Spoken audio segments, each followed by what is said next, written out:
Bonjour, je m'appelle Marie-Louise Lemay, je suis présidente de l'organisme Au cœur des familles agricoles.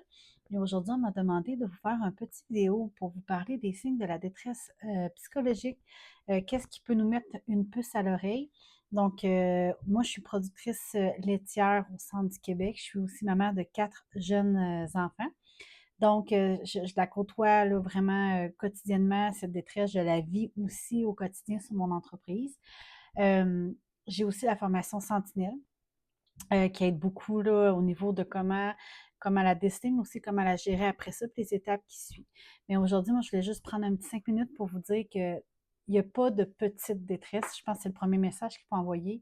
Il existe des grandes, des moyennes, des petites détresses. Même si pour nous, la détresse d'un autre peut paraître plus petite, pour lui, elle est importante. Il faut vraiment prêter attention à ça. Il faut faire attention quand on dit ouais, mais tu sais, ça va passer, inquiète-toi pas.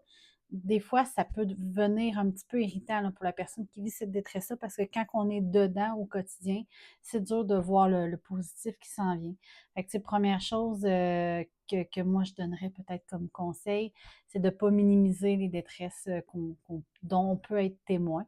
C'est important d'accorder de l'importance à chaque sentiment que vivent les personnes qui nous entourent. Donc ça serait mon premier petit conseil. Tu sais, le deuxième, il y a des détresses, il y a des signes de détresse qui vont être physiques, maux de tête, courbatures, fatigue extrême.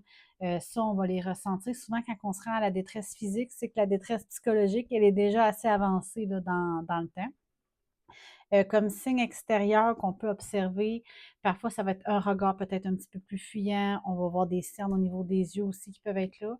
Des fois, c'est des petites phrases qui nous mettent la puce à l'oreille, mais tu sais, c'est très difficile de cantonner la détresse psychologique dans un cadre parce qu'elle est vraiment propre à chaque individu. Donc ça c'est vraiment important aussi d'en être conscient.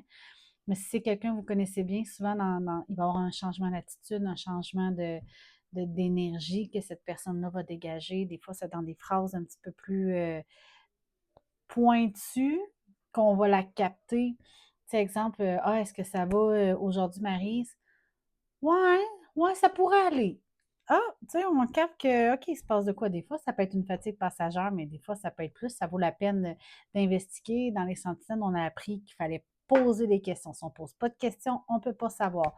Puis, tu sais, on peut aller droit au but. Ça va-tu? Est-ce que tu te sens bien? Est-ce que tu vis quelque chose en ce moment que tu as besoin de parler? Ça peut être très direct ou on peut y aller plus subtil. Tu sais, je sais qu'il y en a qui sont moins à l'aise avec le direct, moi en particulier, mais des fois plus subtil. Ah, OK, je sens que tu es fatigué. Est-ce qu'il se passe quelque chose? As-tu besoin d'aide? Un petit café. Avec ça, ça peut être amené comme ça très simplement aussi. Euh, En tant que producteur, productrice, vous, les intervenants, avez un rôle très important à jouer dans la détection de ces signes de détresse-là. Les producteurs, productrices, on a une petite tendance à intérioriser, à garder les choses pour nous autres. On ne veut pas en parler. On est des gens forts. Il y a vraiment un stéréotype qui se dégage au niveau de ça. Et moi, j'encourage fortement les intervenants qui viennent sur la firme, qui côtoient des producteurs, d'être très vigilants à ça. C'est quelque chose qui se répand malheureusement énormément. C'est quelque chose qui prend de l'ampleur au Québec chez Au cœur des familles agricoles. On le note notamment au niveau de l'augmentation des demandes d'aide de travailleurs et travailleuses de rang. Donc, vous avez vraiment un rôle à jouer pour déceler ça. Moi, je vous encourage à faire la formation Sentinelle aussi, savoir comment poser les questions, comment déceler ces petits signes-là, comment bien aborder les personnes chez qui on peut déceler de la détresse psychologique. Mais gênez-vous pas à poser des questions. Il n'y a jamais personne qui va vous en vouloir de vous en être trop faite pour lui. On a souvent peur de s'immiscer dans la vie des personnes.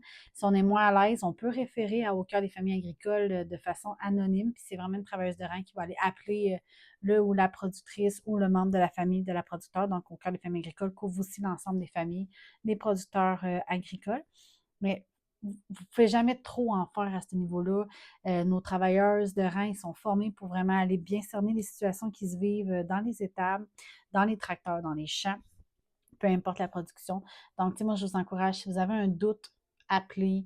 Si vous ne voulez pas déranger, inquiétez-vous pas, vous ne nous dérangerez jamais au cœur des familles agricoles. On est vraiment là pour ça. Donc, ben, je vous remercie. Ça met un petit terme à mon vidéo. Donc, je vous encourage à référer. Je vous encourage à être à l'écoute de vos producteurs et productrices et des envelopper d'une vague d'amour et de reconnaissance. Ça aide toujours au niveau de la production. Donc, je vous souhaite une belle fin de rencontre. Au revoir.